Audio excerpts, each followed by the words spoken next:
Join the team. Massive! Hey team, this is McGuire Review, and we have got a super sweet one today. I'm very excited about this. Nope, blocking you. Much like I am every video we do here on the channel. Woo! This one's gonna be sweet. It is the massive walking statue of Waterdeep. This is the Honorable Knight. The Honorable Knight walking statue, okay? If you are familiar with D&D lore, you probably are. If you are interested and you are watching this, maybe you just want to check out a really, really sweet sculpt. You know exactly what the walking statue of Waterdeep is, the Honorable Knight, and it is huge. I do have a few standard little D&D sculpts out here that I just wanted to use for scale and reference-wise, so we'll look at that when we get it out of the box. The box has got some awesome Waterdeep artwork there. We've got, we've got the money here on the side. Very cool artwork. We've got some nice artwork there from that campaign on the side. On the back, it's going to show a full-size version there of the Honorable Knight when we get him out.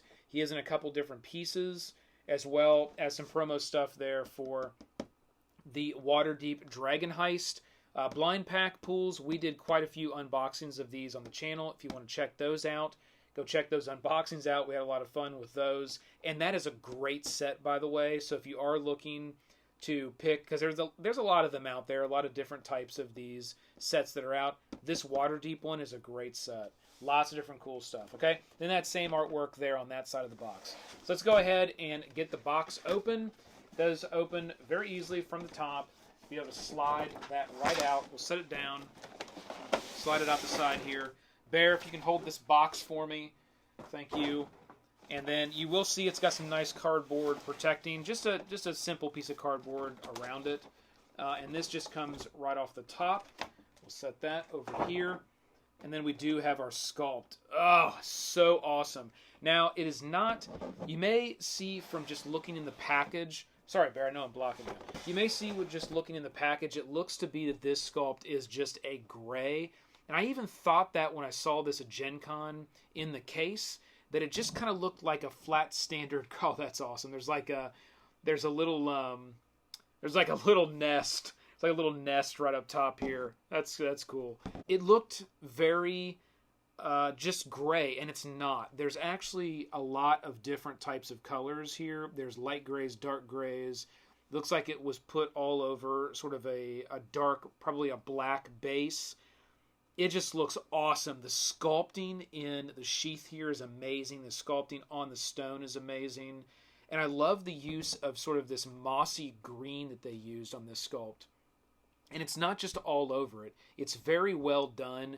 There's a nice bit of it here. There's a nice darker bit of it here. It's really kind of put on there to almost add sort of aging, as that kind of moldy moss would have sort of got into the stone and collected, with growth in different areas of it. Just looks absolutely phenomenal. That is so awesome. Let me set it down here because I don't want it to fall over before I get everything out. Okay, so here is the massive sword. Now I wanted to get it all weighted properly before I set it down. So here's the massive sword. We can put that right here. So that does fit in only one way. So it's sculpted for us, and we'll push that in. Make sure I got it in all right. Yes. Okay, yeah, it's a really tight fit. Okay. Yeah, that goes in there. It's kind of snug to get in. At least this one was. I think, everyone's a little bit different, but it was a good snug fit. Okay, this one's a good snug fit as well. Now, one thing I'm going to recommend here in putting this one in, I would not just hold it here and shove it in, because I don't think you could break it. It's a pretty chunky piece of plastic. But I have noticed it is in multiple pieces as it's assembled at the factory. You don't want to put so much pressure on that you snap that arm off. I don't know that you necessarily could. However, with something like this, I would do it easier. So I'm going to brace it back here at the back, and then just push in. Okay? And it's still not all the way in. It is a really tight fit. So, and you can hear it kind of snapping into place there. Okay, so that's what we're going to do. Is it fully in? I believe it's fully in. I'm going to give it one more snug just to make sure. Yeah, there it is. Boom, just popped all the way in. Okay, it is in. Yeah, the Honorable Knight is ready to rock. Look at him there. Man, that is awesome. Whoa. Yeah, he is ready to rock. Now, you will notice, just sitting on the table, and that's not how you're going to want to do that, okay? He is going to be kind of heavy from that one side, obviously, where all that weight of that shield is, as well as that sheath. It is going to offset his weight. He does come with a stand. That's important to be used, or he's going to fall over. And the stand is at the very bottom of the package here. So we'll get this off. That's making a lot of noise. Okay, the bottom is out, and it's a nice clear. It's pretty cool. We'll get that out of the way. Man, that's sweet. Now, they could have went with a black plastic bottom. I'm glad they went with the clear, because it actually looks a lot fancier. That is so sweet. Okay. Let's get that out. And now you can see there on the bottom of the feet, one of them has 2 pegs, one of them has 1. All right, and we're just going to put that right in here as it has. So turn it over, put the 2 pegs in, and put this one. And this is even this is actually even a little bit of a stretch and a tight fit, which is good because it's going to keep it in there.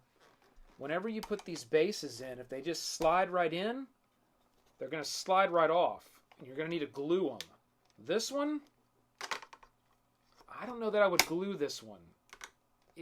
It's got a little bit of torque to it where you might feel like you're almost kind of cranking that other peg in, but that's the way it's designed. It's definitely got some. And there we go. Yeah, that is sweet. Look at that.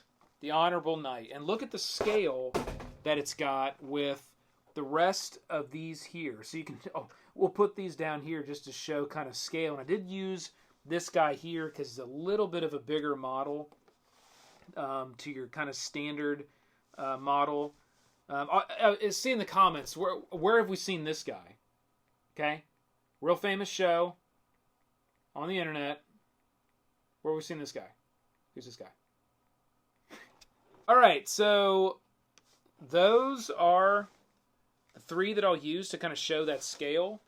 And then you can see how amazing that this is just an absolutely amazing sculpt. I can't get over just how amazing this looks. I mean, this is beyond just having sort of a sculpted D&D piece.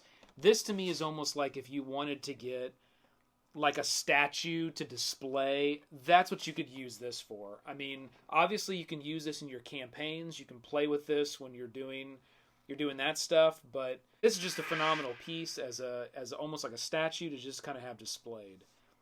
This is awesome. Bear, hit that with the miniature cam. Bear's going to get up close on this with the miniature cam and start going over all the bits and details. I love the work that they've done there with the sculpting on the shield, and they really have achieved a nice level of, it isn't just the sculpting, but it's how they use the mold on this one. They really achieved a nice level of looking like, an old harsh piece of stone, kind of all, magically animated and put together. It's very, very awesome.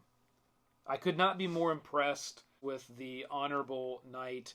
They did a fantastic job. WizKids, you guys nailed it. Nice work. I'm really looking it over, seeing, and I know that we've done some other ones in the past where I've been able to find at least something on every one of them to kind of call out as, could have been better or could have been a little bit different. On this one, nothing's catching my eye yet. I'm not really sure what I would necessarily call out. You could potentially say, oh, okay, well, the way that maybe this shield is molded, but, you know, it really kind of should look like that. So I don't have a problem with the way that this edge, what I'm talking about here is this little edge right here, like the way this edge is molded on the shield. Like, should it have just been straight, like all the way around without that little lip, that little edge right there? I don't know. I don't think so. I think it actually looks good like that. The way that that was done, the paint is really applied very consistently across the model. I don't see any areas that look like, you know, it's lacking, where as this was being manufactured, it's like it missed a stripe or it missed an area. It's all really done very well. The paint is very, very consistent on this model. The only thing that is different outside of the base coat, again, is, as we talked, is these areas that are like a darker green, mossy kind of area, like you'll see here on the tip of the shield. Definitely are seen on the miniature cam. You'll see here at the top of his shoulder guards here. Down here where this little nest is, there's some more of that. And then he's got it here on his ankle and on his side armor here. It's just, I really, really like that. And I like the pose that they went with. That was another thing that really caught my eye with this particular piece, was the pose. They could have done a lot of different poses with this. They could have done more of the traditional museum pose, where, you know, the knight was just standing there. They could have done, you know, sword across shield. They could have done the sword up in the air. They could have done the sword like kind of one of these poses. Kind of like the statue was kneeling down and talking, you know, but it wouldn't have given the piece the height and the size that it has if it wasn't, you know, completely standing up. And again, there is a little bit of a sort of a forward, kind of a forward crouched movement you can see there. So if they would have went with the legs straight and fully standing up, the model probably would have been about that tall, full height, which I don't think really would have made that much of a difference. So I think they really went with a good animated pose there by doing kind of the leg spread and the slight knee bent, sort of, you know, racing forward maybe for like a shield bash, or, you know, a big slice with that massive stone cleaver that he's got there. That massive stone broadsword is probably a better representation of what he's carrying. So, just amazing. I really can't say enough about this. This one, really, they nailed it on. And I'm glad that I've got it. I'm glad that I was able to make a video on it and show everybody. I think this one, if you're interested in these types of pieces, is definitely a buy. You know how these go, team, they only make them for so long and then they're not available anymore. This one, if you are into the Waterdeep scenery, if you're doing that campaign, or if you're just a D&D sculpt collector, this one is one that I would not pass up. It is an iconic piece from the D&D realm, and you really can use it for lots of different things, even if you just want it to be a sculpture piece and a statue that you set out and display. So that's it, team. The walking statue of Waterdeep, the Honorable Knight. Hit that like, click the subscribe below to join the team. Keep rolling in crits. This has been the McGuire Review, and we'll see you next time, Bear. Let's roll!